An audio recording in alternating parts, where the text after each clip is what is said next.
প্রচারণা এখন ধানের শীষের জোয়ার চলছে টাঙ্গাইল সদর আসনে। আল্লাহ রহমতে দল মত নির্বিশেষে, ধর্ম বর্ণ নির্বিশেষে সকলেই ঐক্যবদ্ধ হয়েছে আগামী 12 তারিখ ধানের শীষের ভোট বিপ্লবের মধ্য দিয়ে ইনশাল্লাহ আমাদের বিজয় নিশ্চিত হবে ইনশাল্লাহ। একটা দল ষড়যন্ত্র করে, তারা জনগণ থেকে বিচ্ছিন্ন। দেখেন, আমাদের চেয়ারম্যান সাহেব টাঙ্গাইল এসেছিলেন, বাইপাসে আমরা সমাবেশ করেছি। কেন? শহরে যাতে যানজট দুর্ভোগের না পড়ে মানুষ, কারণ শহরে ওই রকম মাঠ নেই, দলীয় প্রধানরা আসবে, ওই রকম জনসভা সমাগম ঘটবে, সেই মাঠ আমাদের শহরে নেই।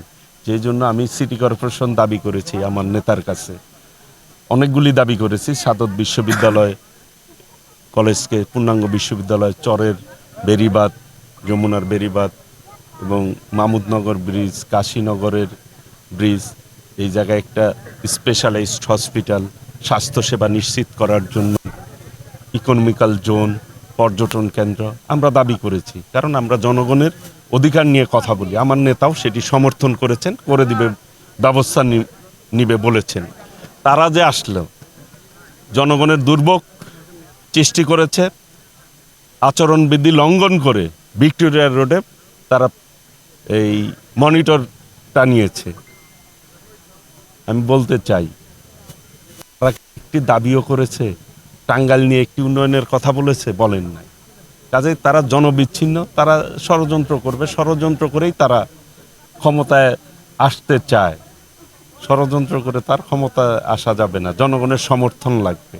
কাজেই জনবিচ্ছিন্ন দল কি বলল, যারা ধর্ম নিয়ে অপব্যাখ্যা দেয় মানুষকে, তাদের ব্যাপারে মানুষ সচেতন রয়েছে এবং স্বাধীনতা যুদ্ধে তাদের ভূমিকা বাংলাদেশের জনগণ দেখেছে, বিগত 24-এর আন্দোলনেও দেখেছে। তার পূর্বে তারা গুপ্ত অবস্থায় ছিল, এখন মানুষের কাছে গুপ্ত সংগঠন হিসাবে তারা পরিচিতি লাভ করেছে। তাদেরকে গুপ্ত সংগঠন কি বললো না বললো এটা আমাদের কিছু যায় আসে না, জনগণেরও কিছু যায় আসে না।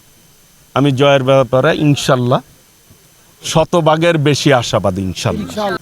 সিটি কর্পোরেশন হইলে টাঙ্গাইলেতে উন্নয়ন হবেই, বেড়িবাঁধ হইলে পর্যটন কেন্দ্র করা সম্ভব, ইকোনমিক্যাল জোন করা সম্ভব, মানুষের কর্মসংস্থান করে দেওয়া সম্ভব। আর আমি টাঙ্গাইল এমনভাবে উন্নয়ন করবো আল্লাহ রহমতে, 5 বছর পরে যদি বাংলাদেশে তালিকা করে, এই টাঙ্গাইল সদর হবে 1 নাম্বার ইনশাল্লাহ। যুবদল করছি। যাই হোক, সম্মানিত উপস্থিতি, আমাদের মধ্যে আছে ফ্যামিলি কার্ড, কৃষি কার্ড, হেলথ কার্ড। মায়েরা ফ্যামিলি কার্ডকেই ধানের শীষে ভোট দিতে হবে। আপনারা সবাই ধানের শীষে ভোট দিবেন তো?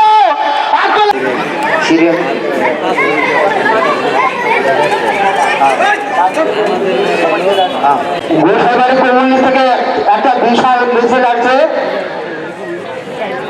আমরা এরকম অনুমান হবে। টাঙ্গাইল ক্লাবে বসেছিলাম, ওই দিন ঘোষণা দিয়েছিলাম টাঙ্গাইল সদর 5 আসনের এমপি হবেন। এমপি শুধু হবে না, উনি মন্ত্রীও। জামাল বাবা, তাকে শ্রদ্ধা নিবেদন করে, আটিয়া বাবার শ্রদ্ধা নিবেদন করে বলছি, ধানের শীষের জয়। বললেই আমাদের এই প্রার্থী সুলতান সালাউদ্দিন, অর্থাৎ 10 থেকে 20 ফিট দূরেই সেই ফুলের কোনো সৌরভ পাওয়া যায় না। আর আমরা সদরবাসী আছে সুলতান সালাউদ্দিন একটি বিশাল মিছিল আসছে, আমরা করতালি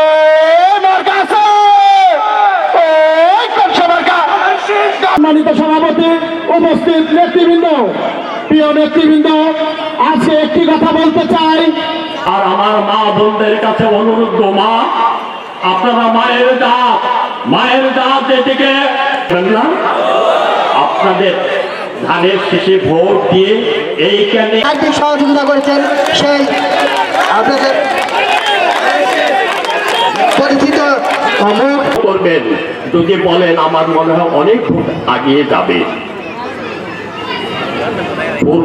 স্বজন বন্ধু বান্ধব অনেক কিছু আছে, ঘনিষ্ঠতম আছে, তাদেরকে মোবাইলের মাধ্যমে তাদেরকে অনুরোধ করেন,